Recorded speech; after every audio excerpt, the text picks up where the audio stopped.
Hey guys, welcome back to another video. Today we'll be doing our spoiler discussion for the entirety of Loki. Before we start, Spoilers. Yeah, that's right. let me intro, man. Yeah, We're gonna be talking quite a lot on Loki. So if you don't want to get the entirety of the series spoiled, please pause this video real quick, watch Loki, and then watch this after. We'll be discussing pretty much all 6 episodes, or we'll at least skim through the first however many, because we want to talk episode 6 because of the whole reveal. the big one. The big reveal. The big game changer. Before we start, I thought we could skim through the first three before we start getting into the heavy deep dives of the episode or the series. Pretty much, I want to go through episodes 1, 2, and 3 to start off with. So we get episode 1 with the whole Avengers Loki from the 2012 timeline. Pretty much, trapped in the Gobi Desert, then getting kidnapped by the TVA. And these first three, I'd say mainly the first 2 episodes, are your introductory to the TVA, as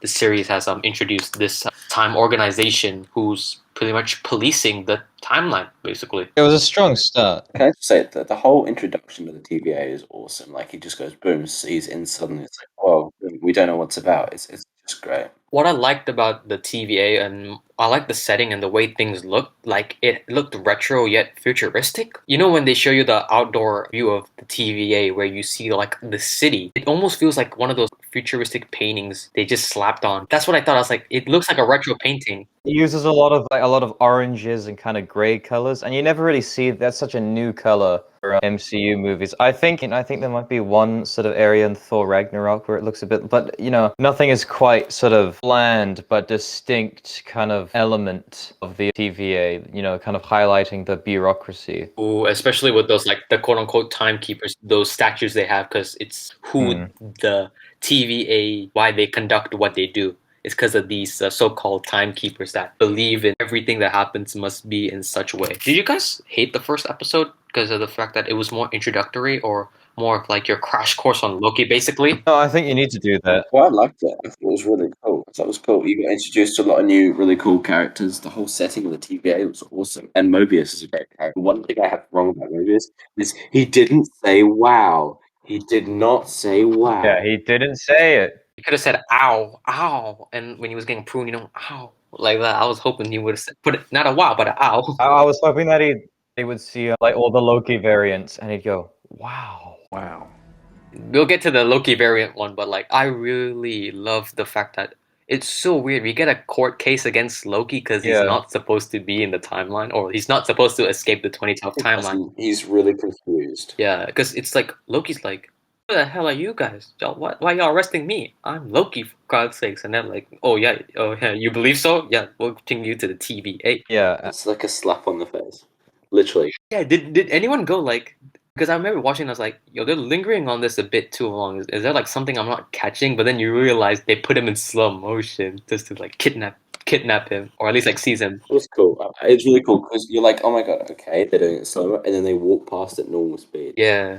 So what these first 3 episodes kind of introduce you to is many concepts which I think they make it digestible enough for you to understand, being the TVA, what the organization is about, what they do, like pruning and bombing, and like having those bombs that like erase the area around them. There's that amazing scene where Loki sees pretty much all the other MCU movies, and he freaks out. Oh, that was cool. Yeah. Where it sums up his whole life. I want to highlight this. This show is Oscar worthy because of Tom Hiddleston carrying it. I just think he really gives a performance when he delivers emotion. His face says it all. And what I liked about that scene when he's going through the crash course of his history and his ultimate end, you see a range of emotions from 0 to 100. He's happy, sad, disgusted, and angry all in like one go, and it just makes you go like, Tom Hiddleston is really putting his heart into it. When he cries, there's a genuine sense of that. You buy into his performance because he's really selling it, and he's selling it well. Yeah. And I think no one here in the series, and just my personal opinion, I feel like everyone is a performance. Yeah. Whether it's small or big, they're all really putting in their heart. Yeah, I thought Owen Wilson, he's usually a comedy actor, and his performance was really good. I really liked his character. Yeah. I liked Loki and Mobius's dynamic. Their dynamic was really good. Yeah. So we get like the whole introductory sequence, like to the TVA. Oh, this is who it is, and then we get Miss Minutes, and I was over the moon when it was Tara Strong because her voice is so like high, like welcome to the sacred time. Hey y'all. Oh, hey y'all. Hey y'all, we'll talk about that. Hey y'all in like episode 6. Pretty much the shocking revelation. Mobius is like the variant we're after is you, and Loki's like, huh? Oh yeah.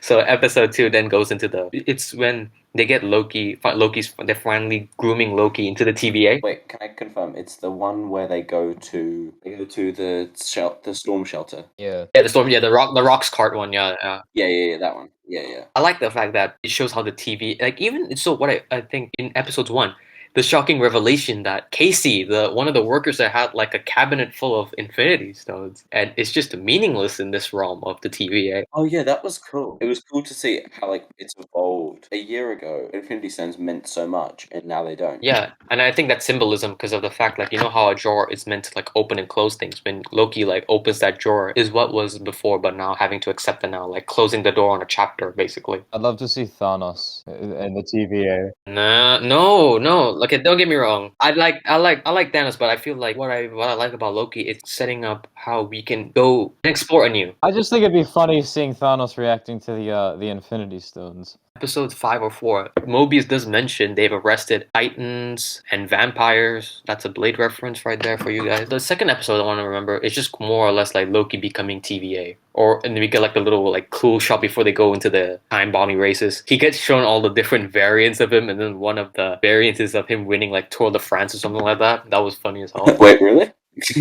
Yeah, that was the one with him holding the cup, like him holding the cup in his hand, because he was a cyclist. I think. Yeah, now, George is waiting for when they do Tour de France Loki version now. Hey, it's cool. Then the shocking revelation that we get hit is Loki variant is a female whose name is Sylvan, which we later learn in the 3rd episode. And just to let you guys know, Sylvie in this interpretation, this Lady Loki is an amalgam of Lady Loki from the comics, but also the Enchantress character. So it's a bit of a fusion. But her magic is more based on enchantment going through people's minds. So my question to you guys is: was episode 3 the filler of them all?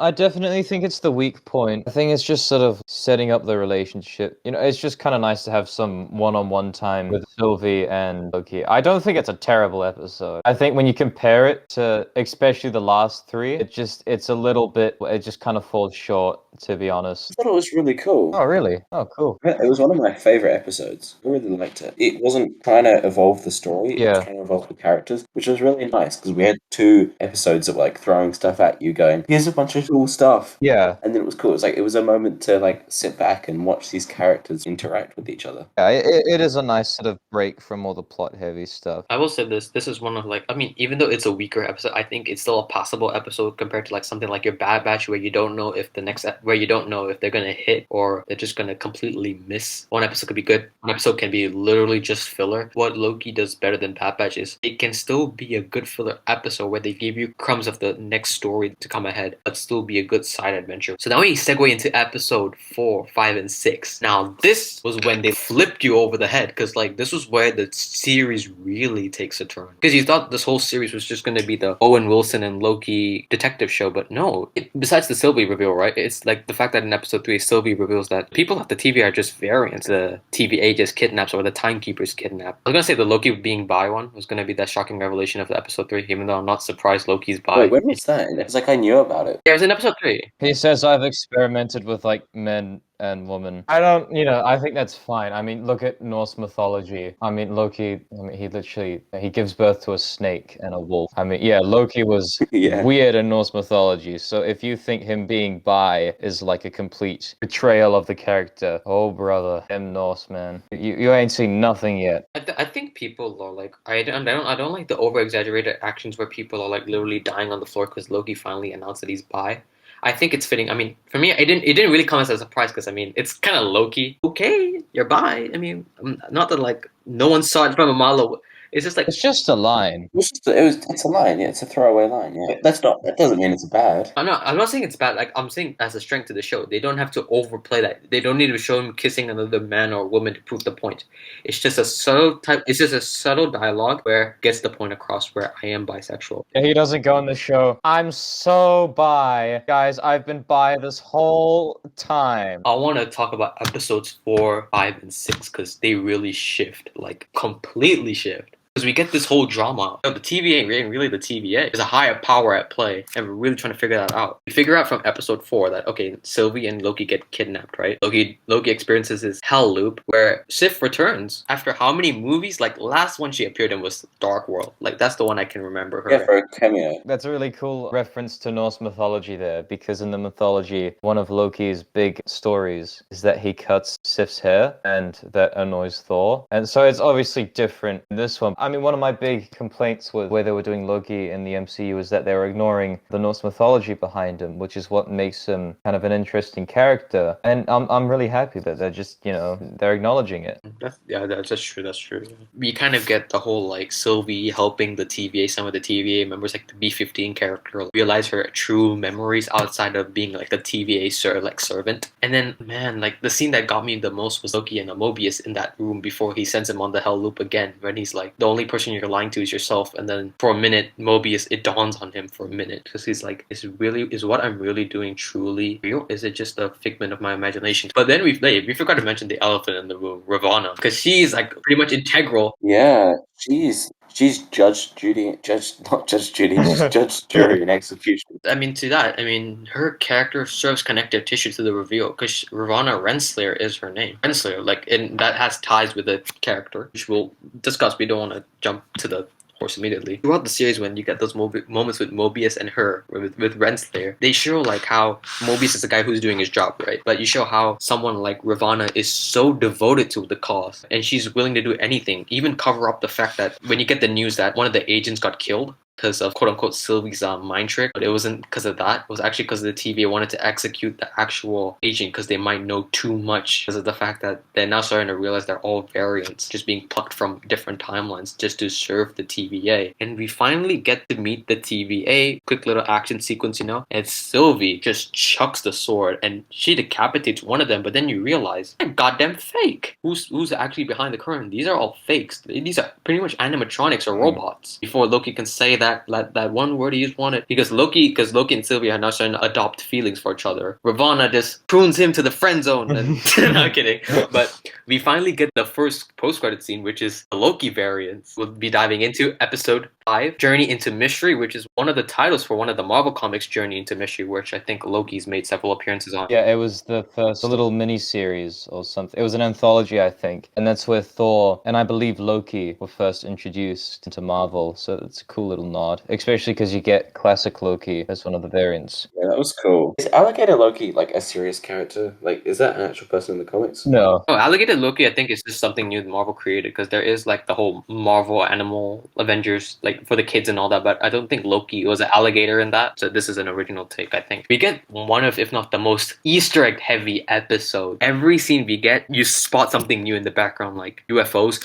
We get Thanos copter, for crying out loud. That was the one I was laughing my ass off, because I was like, they went deep with it. Yeah, Thanos copter. Yeah. It's finally canon. It's finally canon. In 5 years' time, we'll just get a version of Thanos just rocking in and a Thanos copter. Yeah, instead of his huge ship bombing the Avengers in Endgame, it's the Thanos copter.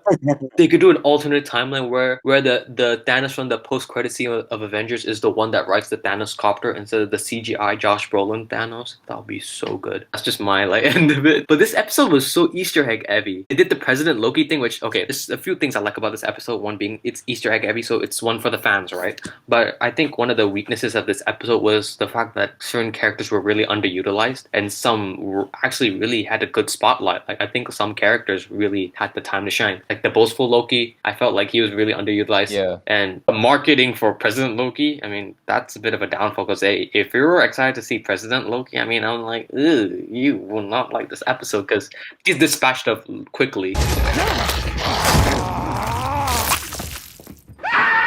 Quite a few of them were just like there for 2 minutes and then gone instantly, which was both good, because like it would have been, there's many movies that have too many characters and have problems because of that. It was good to get rid of them quickly, but also a shame. Yeah, but I think the stand-up performances would be, I think we have to give props to the man. I think one I actually didn't think I was not gonna like, which I ended up liking, was Kid Loki. He was the higher guy compared to all these like classic Lokis, like, hey, listen to the kid because he's the one that's like in charge, right? Yeah. And Richard E. Grant as classic Loki is has a special place in my yeah. heart, man. His performance, Yeah. I think he stole the show, man. Oh, please. I hope he comes back, man. Yeah, he was good. He's the deviant, not deviant, variant, the most part in it as well. Like he did a decent amount, didn't he? Yeah. He was like the bittersweet Loki because I like the fact that he kind of is like the Loki that's done with it all and he just accept who he is now. I like when they jabbed at the joke that our Loki, at least at least this Loki, talking to classic Loki's like, "Did you stab him?" And the classic Loki's like, "Of course not. What kind Yeah. of person does that?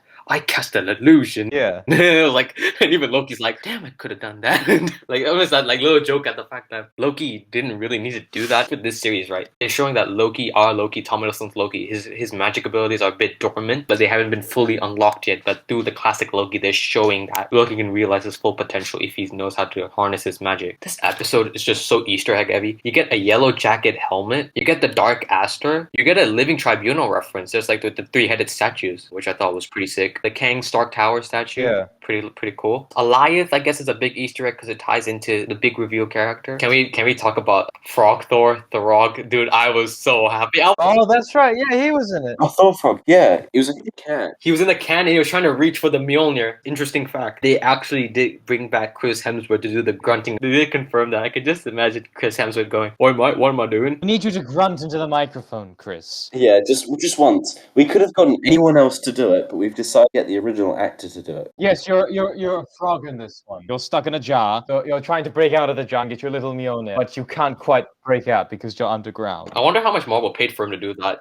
Just be a frog. Just to be a frog for like 3 seconds. I hope we do see more Throg, man. That was really like a nice one for the fans. Frog, greatest Marvel character. I know it's a silly one, but it's still a nice one. Like it's really something fans actually appreciate. The Frog Thor. Like you might think of it as a joke, but it's something fans really get a kick out of. Oh, we forgot to mention that in episode 4, Mobius gets quote unquote pruned, but then we learned that things getting pruned doesn't mean death. It just means that you're in a void. Yeah, it doesn't mean anything. So Sylvie gets there somehow. I think she like prunes herself. She prunes herself as well. The judge tries to bargain with her, and she tries to like debate them. She betrays, and she gets cornered, and she just turns it on herself. Then she gets rescued by Mobius. The Lokis, like the Kid Loki, Alligator Loki, Classic Loki, and Tom Hiddleston Loki, they're all like planning a way to get Alioth, and then they finally meet up with Mobius and Sylvie. Then they all have like a little break, or at least like they just have some time before they go face Alioth and all that. Get your little like relationship with Sylvie and Loki, where their relationship is starting to blossom. Like like how Loki like he makes the blanket for himself, but then he finally makes the blanket for them to share. So it's like almost like showing his change of heart, like how he shares care for others instead of himself. Our Tom Hiddleston's Loki having to evolve past being a trickster and being mischievous. I'm pretty sure they're pitching him as an anti-hero now. Sounds pretty cool. I mean, yeah, as long as the execution is there, which I think they did tremendously in this show. So now we get into the whole Alioth fight. So they're trying to enchant Alioth so that, because Sylvie, when she was in the void and she was getting chased by Alioth, she tapped into him and she saw something at somewhere. I think so once they finally all meet up, right? So they're all gonna fight. Loki and Sylvie aren't having a chance, but then the GOAT himself, classic Loki, with the clutch, with the magic, and it was so good. Glorious purpose. Dude, that line, I was so sad. It was the fact that the man just really gave his all for that one performance. Even that whole glorious purpose scene, you saw the fact that he just put so much into it and he was ready to like close it off. That was great. I was so sad because of the fact that even at that moment, classic Loki is what helps Sylvie and Tom Hiddleston Loki go like, this could be us at our full potential. It makes them realize we're more than the knives. We're all about the magic. Episode 4 ends with them heading to, once they finally enchant Alioth, they finally head to the end of time. So now we're getting into the 6th episode, titled For All Time Always. The episode. The episode because of the reveal. Okay, so what happens is Sylvie and Loki are kind of like having their doubts. They finally enter the Citadel at the end of time, and Miss Minutes scared the goddamn crap out of everyone because she just appears like that. Yeah, that was just like boom. It's like I got so scared I actually like jumped out of my seat. I was like, Jesus Christ, woman! And she looked like she's okay. I don't mean to be a bad influence or anything. She looked like she sniffed 3 lines of cocaine.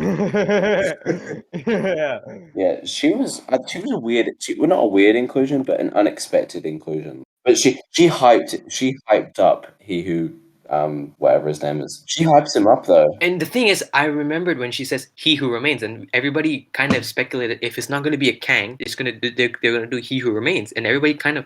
And at that moment, I was a bit sad because I was like, "Damn, Marvel, you ain't doing the Kang." You think He Who Remains? I mean, I get the deep cut, but then you get Jonathan Majors. I tell you right now, Marvel fans around the earth just stopped because of the fact they went, Marvel actually did it. They didn't pull the punches. Multiverse.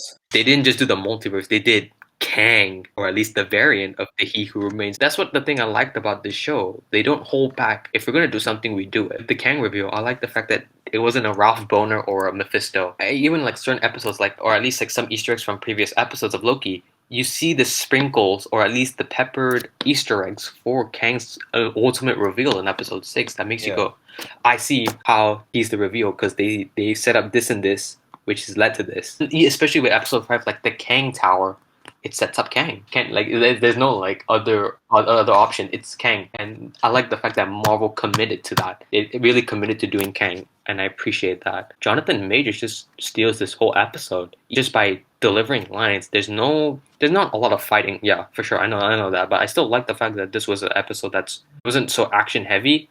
It really controlled itself and it really just let the scene play out where you get He Who Remains explanation and you get, I like the little Easter egg as well when he's doing like his little projection display of like his origin and you get to see, well, Kang's and how he's telling, hey, I made this timeline because I believed if anything goes wrong, it's not a part of it, or if something goes wrong, that's not how I see this as a timeline. It's not how I see fit. I will do what I do, hence why I made a TVA, this time organization. Yeah, because he's like, yo, if you do this, you're unleashing hell. He's like, I'm bad, but I'm not that bad. Like, have you seen my mate Kang? And okay, this was the one where I think Sylvie's character felt a bit inconsistent because she just felt just bloodthirsty. No, she said like the whole like she literally said the whole series, I'm gonna kill the TVA. You know, she said she was gonna do it, and she went through with it. Yeah, but I think she has the right to do that though, because like as she said before, she spent her whole life longer than Loki's been around devoted to this, and he is denying her what she has wanted for so long. Sylvie probably doesn't think he's, telling the truth. It's another Loki lie because he wants, kill the Avengers, conquer Asgard. I know. I get that. I get that she had a vendetta, but at the same time, she just never wasn't up to hearing Loki. She just like even Loki kept saying, "Hey, Sylvie, let's wait a minute, please. Let's talk it out." But she's still like, "No, man, I want to kill him, bro." Like that's the thing. Like I mean, just for me personally, I just felt like they could have considered it at that moment and been like, Sylvie, before we go with this, let's think about this. Like that was just the me thing because I feel like they could have done that, but I know they wanted to do that whole big shocking revelation. And we got one of the MCU's most heartbreaking scenes because Loki finally opens himself up to someone. He finally gets love back for like once. And it goes to that whole line in the Lamentus episode where he talks about love being a dagger. And I think that whole scene with the battle between him and Sylvie and Sylvie finally kissing him but finally pushing him reflects what he said. Because they finally open their feelings for each other, which is awesome. And then she's like, "Yeah, you're awesome, and I'm gonna kiss you, but we still have differing opinions. So goodbye." It's not official because like she kind of pushed him out. She did accept. She pushed him out because she still wanted to kill Kang. He Who Remains. I mean, And because like that scene, because like Loki's like, I know who you are because you are me, but she goes, I'm not you though, and that's why she pushes him away. It's almost like you think you know me, but there's more to me than meets the eye. Before we get to stuff that happens after the TVA, Sylvie goes full force with the plan. She like swipes that table across like the room, and she goes in and kills Kang. And Kang's like, yo, before I die, I'll see you soon. And the moment she does that, the multiverse is in. The MCU is screwed. The MCU officially became the MCM, Marvel Cinematic Multiverse. And ladies and gentlemen, welcome to the multiverse of madness, baby. We're in that realm now. What was cool was that you first saw at least just like a branch going out from another branch, but then you see this wide shot where there's just branches intermingled with one another, and you were like, Jesus Christ, we are in. Like, we're in. I don't know what else we can say, but like, strap in because everything's going into full force and the multiversal war has just begun. Then we get to the TVA before this thing starts setting in, right? And you just get this shot of Loki who is just broken, just completely shattered, taking him a while just to process the fact that so much led to his ultimate downfall being him like finally opening up to Sylvie, and the fact that it just made him so sad. And I really, and this goes to Tom Wilson's performance once again because of the fact he sells you on the heartbreak. He finally opened himself up. He finally changed. He himself, or an alternate version of himself, in this case Sylvie, denies him of that. Yeah. And it's almost like it makes him feel worthless at that moment because like I did so much, but yet so little has happened. That scene just, I think it really broke me. Like that scene really made me feel like I really pity Loki. He's gone through so much, but this is painful on a more personal level because of the fact he's made such a bond with Sylvie, and now for her to shatter that, it really breaks Loki. I don't know what else to say. It's just truly tremendous, man. I think he deserves at least an award for his performance there, man. It was such a fantastic show. I think I wasn't really too hooked on Phase 4, but after Loki, I'm excited now. I'm hooked. Now we get to the whole TVA of it all. So we're seeing Loki and he's like running through the hall trying to find Mobius, right? But we see the fact that TVA soldiers are in full effect, meaning the multiversal war is pretty much in its beginnings. The MCU kicked in a gear. We're heading forward. Like right now, everything is literally a driving force right now. Like fasten our seatbelts and pretty much just go. No stops. We gotta go. That's the thing I like about the fact, even in that moment, like they're showing like Loki running through the hallways and even the music swelling up and it's almost sad, almost bittersweet. Loki looking nervously like, hey, what the hell's going on? Why is everybody getting ready for it? Why are there so many soldiers just leaving left and right? You almost felt like Loki where, you felt his panic. You felt Loki panicking. He's like, I'm trying to find them. Where are they? Where are they? He finally meets Mobius in B-15. And the thing was, earlier in episode 6, you see Hunter B-15 and Mobius looking at the timeline just branching out and then saying that oath for all time always, like almost as though they're gonna leave each other like that, like almost like a last farewell. But no, we see them all fine. What's the shtick, right? And Loki, Tom Hiddleston's performance, the line that got me the most was when Loki said, "We found him beyond the storm, a citadel at the end of time. He's terrifying. He planned everything. He's seen everything. He knows everything. It's complicated, okay? But someone is coming. Countless different versions of a very dangerous person, and they're all set on war. We need to prepare." Then Mobius goes, hey man, slow down, slow down. Who are you? Are you an analyst? And everybody went, no bloody way. No. Like everybody's like, no, it can't be happening. It can't be happening. Like everybody's like literally panicking. Like everybody just can't take time to digest. And boy, do you know, Loki looks at a statue, but it ain't the timekeepers no more. It's Kang, the goddamn conqueror there. So finally, we can get into our whole theory, discussions, and what we think can happen later on. I mean, before we start there, post-credit scene, somewhat post-credit scene, they announced that Loki is getting a season 2. Just want to let that out there. So yeah, we can finally get into the fact that it seems like Kang is now running the show. Ain't no timekeepers, it's Goddamn Kang. the statue says it all right there. I mean, that statue alone says it all. Man, I am completely shaken. So yeah, discuss away, my friends. I just want to say, what a show. I thought it was fantastic. Oh yeah, and also you've got the whole multiverse of madness and everything. I think we're all going to be eating good. Marvel is feeding us correctly, especially with Loki. They have set the road correctly, and for us, we're just gonna wait and see where that takes us, because man, the multiverse is just only opened up. Wait for the madness to kick in, because we got What If coming up, we got Spider-Man No Way Home, multiverse of madness. I think we can all agree that this is all leading to secret wars. So the fact that they're talking about multiversal war. I'm really hoping, fingers crossed, that they're gonna keep the momentum they've gained from Loki with everything, because they've done such a good job. I really hope they won't, but from the past, from people we've seen do stuff, they screw stuff up. Everyone does. So I'm just hoping, fingers crossed, that everything goes well. We get to see this huge multiversal war on the same scale and epic of Avengers Endgame. Bro, if we're gonna get like pretty much a battle royale of many different superheroes from many different Earths, Yeah. and maybe all these different Earths of superheroes come together to fight one Kang conqueror.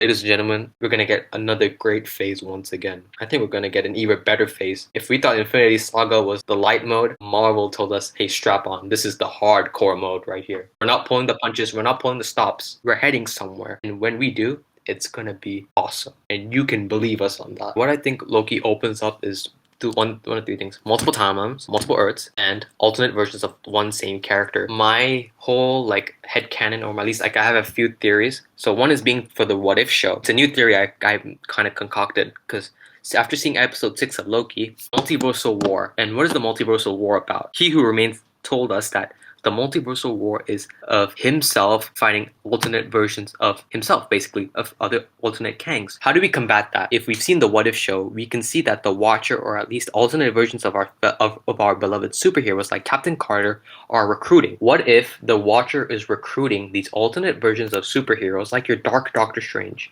your T'Challa Star-Lord, your Gamora in Thanos armor, your Captain Carter, because he's assembling them to take on the multiversal war or to combat the multiversal war. Or he's assembling this team first, and for however many seasons of What If, the team that he's assembled will go on to recruit more and more heroes, so the roster just grows. And whoever the Watcher assembles, like that big team of the multiversal Avengers, he's gonna be like, hey, the reason why I've recruited you here is to fight another evil in this multiversal war, being Kang the Conqueror. Avengers 2.0. Oh no, bro, this is like Avengers, like goddamn 10.0, because this is gonna be bonkers, bro. Just imagine the alternate versions of characters we could see. The fact that Spider-Man No Way Home could literally, I mean, if Loki might confirm anything, it could be that the rumors of returning actors like Andrew Garfield and Tobey Maguire could possibly pan out to be true. And the multiversal Spider-Man villains could also pan out to be true. But what I'm really interested in is Doctor Strange Multiverse of Madness, because everybody's been saying this after Loki episode 6. Doctor Strange is gonna be the guy that has to sort the thing out, because he's gonna be the MVP going forward of these many Marvel movies now, because he's the one that is supposed to oversee things. And then Reed Richards will show up and Professor X along the line, and then who knows? Maybe we'll get the Illuminati. Oh, I think they could build it to Illuminati. That'd be so cool. But is the Illuminati in Marvel? Is that a Marvel thing as well? It's all the smartest people. It's like Black Panther. Sometimes it's Professor X. Sometimes it's Beast. Namor, Black Bolt, Reed Richards, Iron Man, Doctor Strange. Yeah, those are like the intellectual guys. Like when the stuff goes down, like those are the guys that have the private meetings of like, how do we handle with this type of situation. I feel so happy for the actor Jonathan Majors, because he's gonna have however many years of Marvel, he's gonna have many roles to play. Because if we thought He Who Remains was jokey, Kang ain't gonna be that. I'm telling you right now, Kang is gonna be like a calculated, ominous figure, or at least the guy that brings an ominous presence. He knows the timeline. He knows time itself. He's been there. He's lived many lives. He's seen them, and he's experienced them all. So it's so weird. A guy that's literally a million steps ahead compared to someone who's 10 steps ahead, like Doctor Strange. Man, it's just so weird. Like, we're gonna get Kang the Conqueror, a like time-traveling villain who's gonna be pretty much constant throughout this new phase of MCU movies, and that's exciting to me. Have you guys heard about the fact that Tom Cruise was supposed to be Iron Man at one point, before Iron Man 1 was actually going to be a thing? Oh God! Yeah, he was off the role and then he didn't want it. So luckily we got RDJ. Thank God. Imagine what would have been. Hey, I'm telling you right now, because currently RDJ is pretty expensive at this point in time. What if Multiverse of Madness, we get like one scene of Doctor Strange and Wanda maybe going through the multiverse, and we get like these flashes of alternate universes, right? You see Hydra, Captain America, you see whatever, right? And what would be so cool, I mean, this is just me, right? Imagine if we got an alternate universe of alternate casted Avengers, like where this actor was supposed to play this character, like Emily Blunt was supposed to play Black Widow, John Krasinski was supposed to play Captain America, he auditioned for it. Imagine if we got Iron Man, but not any Iron Man, a superior Iron Man played by Tom Cruise, because I think that would be amazing. That would be so cool if we got an evil Iron Man, but it's played by Tom Cruise, who was technically supposed to be Iron Man. That would be cool. Then there's also another theory. The reason why Kang's the villain in Ant-Man 3 is because he's going to try and kill Cassie Lang, because she's a young Avenger. And they've pretty much been laying the groundwork for young Avengers with Wanda's Children, the Hawkeye series, because they're doing Kate Bishop in that. Patriot in Falcon and Winter Soldier. Oh yeah, Falcon Winter Soldier, yeah. Patriot, because he's there as well. Kid Loki, because Kid Loki is actually in some young Avengers stuff. I don't know what else to say other than the fact that I'm just literally high off that episode 6. Do you guys have any other theories, or maybe things that you're anticipating for in the next coming years of Marvel? No, I think that this is a good place to end off. Thank you guys so much once again for watching. As always, please show your support, like the video, subscribe, and please stay up to date with our content. It's much appreciated as it shows your support. I hope you all have a great day.